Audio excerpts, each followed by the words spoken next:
ஆண்டவராகிய இயேசு கிறிஸ்துவின் நாமத்தில் உங்களுக்கு வாழ்த்துக்கள். எல்லாரும் எப்படி இருக்கீங்க? சுகமா இருக்கீங்களா? சந்தோஷமா இருக்கீங்களா? இந்த நாளிலும் ஆண்டவர் கொடுக்கிற ஆசீர்வாதமான வார்த்தை 1 பேதுரு 4ஆம் அதிகாரம் 7ஆம் வசனம். எல்லாவற்றிற்கும் முடிவு சமீபமாயிற்று. ஆகையால் தெளிந்த புத்தி உள்ளவர்களாயிருந்து ஜெபம் பண்ணுவதற்கு ஜாக்கிரதை உள்ளவர்களாயிருங்கள். அருமையான தேவனுடைய பிள்ளைகளே, ஆண்டவருடைய வார்த்தை சொல்கிறது எல்லாவற்றிற்கும் முடிவு சமீபமாயிற்று. எவ்வளவு சந்தோஷமான ஒரு காரியம். பரீட்சை எழுதி கொண்டிருக்கிற பிள்ளைகள் பரீட்சையெல்லாம் முடிய போகுது அப்படின்னு சொன்னா அடுத்த வெக்கேஷனை நினைச்சு எவ்வளவு சந்தோஷமா இருப்பாங்க இல்லையா? அதே போல உங்கள் வாழ்க்கையிலும் உங்களுடைய கண்ணீருக்கு ஒரு முடிவு உண்டாயிற்று என்று விசுவாசியுங்க. உங்கள் கடன் பிரச்சனைக்கு ஒரு முடிவு உண்டாயிற்று என்று விசுவாசியுங்க. உங்களுடைய வியாதிக்கு ஒரு முடிவு உண்டாயிற்று என்று விசுவாசியுங்க. Dear child of God, the word of God says, the end is very near for everything. It is not only the end of the world, but the end of your suffering, the end of your sicknesses, the end of your diseases, the end of your financial crisis, the end of your unemployment, the end of your family issues. And God is there to deliver you and give you peace in everything. So you should be very wise to pray for everything before God. கர்த்தருடைய பிள்ளைகளே, நீங்கள் தெளிந்த புத்தி உள்ளவர்களாக இருந்து எல்லாவற்றிற்காகவும் ஜெபிக்க ஜாக்கிரதையாக இருங்க. நீங்கள் மனிதனிடம் போய் கண்ணீர் விட வேண்டாம். மனிதனிடம் போய் உங்களுடைய பிரச்சனையை சொல்ல வேண்டாம். நீங்கள் தேவனிடத்திலே நீங்கள் அதை சொல்ல வேண்டும்.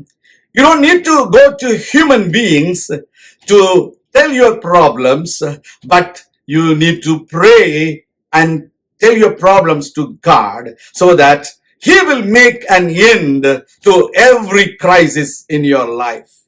That is the power of God in prayer. That you need to pray. You need to be wise.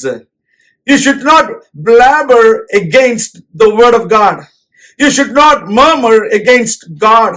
But you need to tell God what is your problem. You need to explain God what is your belief on God.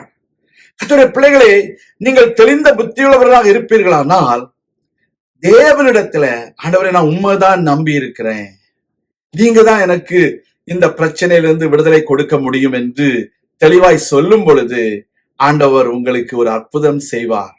உங்கள் வாழ்க்கையில உங்களுடைய கண்ணீரை துடைப்பார். God is able to wipe away all your tears when you tell your problems in prayer to God. Dear children of God, the end is near. The end of the people, those who are working against you, is near. கர்த்தருடைய பிள்ளைகள் ஒன்று அறிந்து கொள்ள வேண்டும். தாவீதுக்கு விரோதமாக எத்தனையோ பேர் எழும்பி வந்தாங்க. ஆனா அவர்களுடைய முடிவு சமீபமா இருக்கிறது என்று அவர்களுக்கு தெரியாது. ஆனா தாவீதுக்கு தெரியும். The end of the enmity between David and the other people was not known to the enemies, but David knew. The same way, I want to tell you, the end of your problems is near.